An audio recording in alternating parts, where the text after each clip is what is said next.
नमस्कार मित्रांनो, मी हेमंत. मित्रांनो, काही काही गोष्टी या आपल्याला समजण्या पलीकडच्या असतात. कारण जवळपास एका सामान्य व्यक्तीचं आयुष्य जे असतं ते जन्म झाल्यानंतर संगोपन, शालेय शिक्षण, महाविद्यालयीन शिक्षण, त्यानंतर करिअर आणि त्याच्या सोबतीलाच लग्न या गोष्टी असतात. या जगभरात म्हणजे मनुष्य प्रजातीत जगभरात जे सिव्हिलाइज्ड लोक आहेत, सुसंस्कृत लोक, त्यांच्या आयुष्यातले हे टप्पे साधारणपणे ठरलेले असतात. वेळ, वय यामध्ये फरक असू शकतो, पण आयुष्यातले हे जे टप्पे आहेत हे सर्वसाधारणपणे सर्व देशांमध्ये ते असेच असतात. आता या टप्प्यांच्या व्यतिरिक्त जे आयुष्य लोक जगतात त्यांना आपण सामान्यपणे ऑड मॅन आउट किंवा एका संस्कृती बाहेरचे लोक असं समजतो. संस्कृतीत फरक आहे, आपल्याला माहिती आहे. भारतीय संस्कृती, पाश्चिमात्य संस्कृती, युरोपियन अमेरिकन संस्कृती, या संस्कृत्यांमध्ये फरक आपल्याला दिसूनच येतो. तो आहेच, कारण या सर्व संस्कृतींची जडणघडण ही वेगवेगळ्या परिस्थितीत झालेली असते.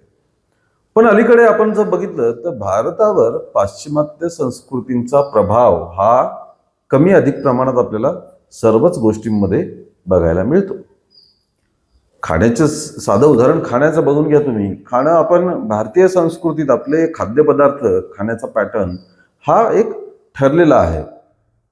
उत्तर भारतात, दक्षिण भारतात तो वेगवेगळा आहे, पण आपण घरी बनवलेलं अन्न खाणं ते भारतातल्या कुठल्याही कोपऱ्यात असो. हे काही वर्षांपूर्वी म्हणजे 1-2-3 दशकांपूर्वी घरी बनवलेलं अन्न म्हणजेच जेवण असं समजत होतं.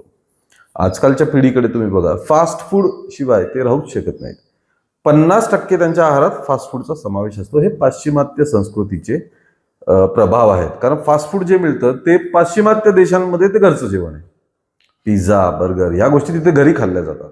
आपल्याकडे त्या रेस्टॉरंटमध्ये मिळतात, कारण घरी बनणारं जेवण आपलं वेगळं आहे. तर अशा संस्कृती वेगवेगळ्या आहेत. खाणं, वस्त्र वगैरे ह्या सगळ्या गोष्टी आहेतच. त्या आपण दिसत्या डोळ्यांना त्या गोष्टी आहेत की हे बदल पिढी दर पिढी कसे बदलत चाललेले आहेत. पण काही गोष्टी अशा असतात ज्या उघडपणे आपल्याला डोळ्यांनी दिसत नाही, पण तो शिरकाव या देशातनं त्या देशात, या संस्कृतीतनं त्या संस्कृतीत हा होत चाललेला असतो. नातेसंबंधांमध्ये सुद्धा हे शिरकाव, हे प्रकार आपल्याला मोठ्या प्रमाणात आता जगभरात पाहायला मिळत आहेत.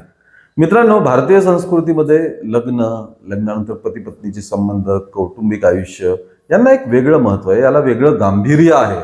पाश्चिमात्य देशात हे गांभीर्य नाही. पाश्चिमात्य देशांमध्ये एक स्त्री किंवा पुरुष यांनी एकत्रित राहणं म्हणजेच ते लग्न झाले. मग ते लग्न आपल्या लग्नांसारखं असेलही आणि नसेलही. ते लग्न करूनही सोबत राहत असतील, नाही करूनही सोबत राहत असतील. जितका वेळ वाटेल तितक्या वेळ सोबत राहायचं आणि नंतर विभक्त व्हायचं. ही गोष्ट पाश्चिमात्य देशांमध्ये अतिशय नॉर्मल आहे. म्हणजे तसं घडलं तर त्याची चर्चा सुद्धा करत नाही. आपल्या इथं माहिती आहे की पती पत्नीचं भांडण जरी झालं तरी ते अख्ख्या कॉलनीला माहित होतं आणि त्याची चर्चा 4 दिवस चालते. मग पाश्चिमात्य देशांमध्ये असं होत नाही. तिथे लग्न हा विचार म्हणजे फक्त एकत्र राहणं इतकाच आहे. आपल्या इथे लग्न म्हणजे तसं नाही आहे. इथे 2 परिवारांचा तो संबंध समजला जातो. अशातच या सगळ्या संस्कृतीच्या घालमेलीमध्ये एक धक्कादायक प्रकार समोर आलेला आहे. मित्रांनो, साधारणपणे पती आणि पत्नी यांचं लग्न झाल्यानंतर त्यांच्यामध्ये वैवाहिक संबंध हे प्रस्थापित होत असतात. साधारणपणे आपण बघतो की पती पत्नीचं एकमेकांशी प्रामाणिक राहणं याला प्रचंड मोठं महत्व आहे. आता या व्यतिरिक्त जे प्रामाणिक राहत नाहीत त्यांना अनैतिक संबंधांच्या श्रेणीत ठेवलं जातं, की विवाहित असून सुद्धा परपुरुषाशी किंवा परस्त्रीसोबत त्याचे संबंध आहेत, याला अनैतिक संबंध. अनैतिक नावच त्याचं अनैतिक आहे, कारण ते नैतिक नाही. पण आता या पुढचा एक टप्पा समोर आलेला आहे, ज्याची दबक्या आवाजात चर्चा होते, पण चर्चा होत असते.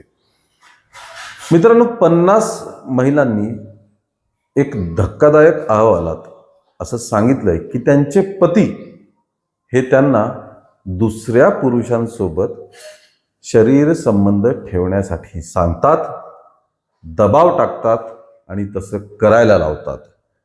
अतिशय धक्कादायक. आपण तसे ही कल्पना सुद्धा करवत नाही. आपल्याला ऐकल्यानंतर हे नवल वाटेल, आश्चर्य वाटल्याशिवाय राहणार नाही, पण हे सत्य आहे.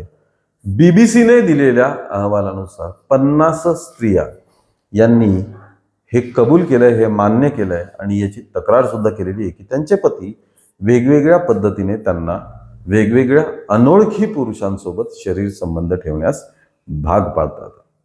कधी दबाव टाकतात, कधी छंद म्हणून करतात. आता हे का घडतं याच्या मागे एक 2-3 कारणं असू शकतात.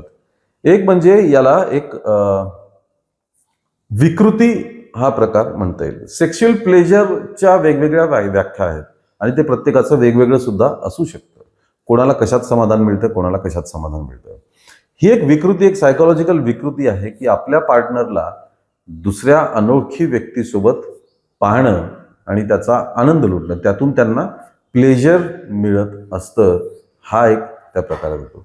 दुसरा एक साधारण प्रकार आहे की पैशासाठी, कौटुंबिक गरजा पूर्ण करण्यासाठी आपल्या पत्नीला हे करायला लावणं आणि त्या पुरुषाकडनं पैसे आर्थिक स्वरूपात घेणं, हा त्यातला एक दुसरा प्रकार. तिसरा प्रकार आहे की काही जोडपी हे दोघांच्या संमतीने हा प्रकार करत असतात.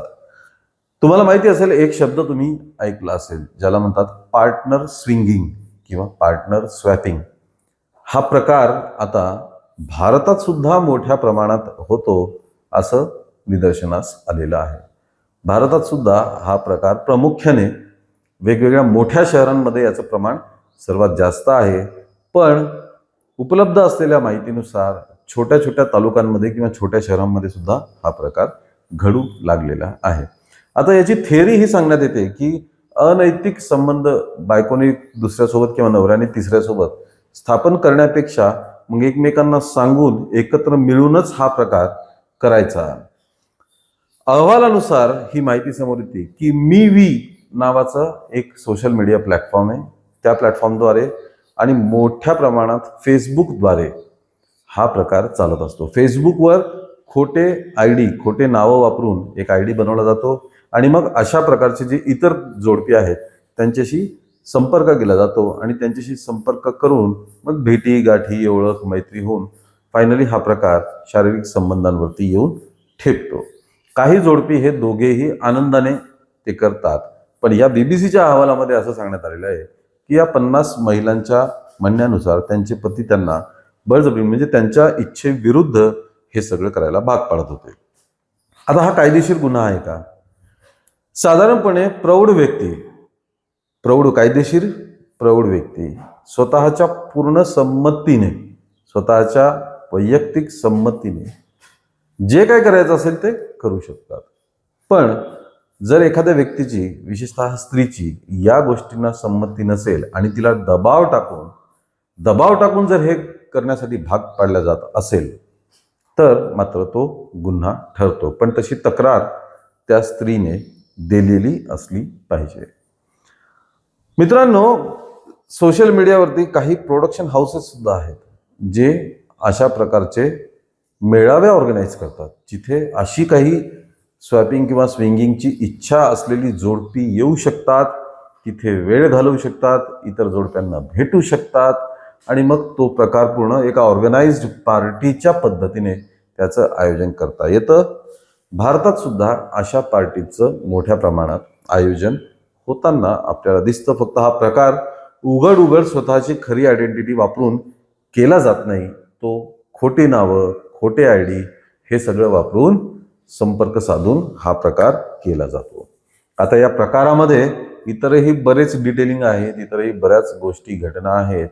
पण त्याचा अस्तित्व असलं तरी त्याचे असे उघड पुरावे देता येत नाहीत. करणारे हे लपून करतात. पण ह्यात जर एखादी गुन्हेगारी ऍक्टिव्हिटी जर इन्व्हॉल्व असेल तर मग ते कालांतराने समोर येतातही. ती स्त्री किंवा कोणीही तशा प्रकारच्या तक्रारी दाखल करू शकतात आणि मग हा प्रकार अवैध आहे असं मानलं जातं. पण जर सर्वसंमतीने, सर्वानुमते हे जर होत असेल तर ते गुन्हेगारी या श्रेणीत बसतं असं वाटत नाही.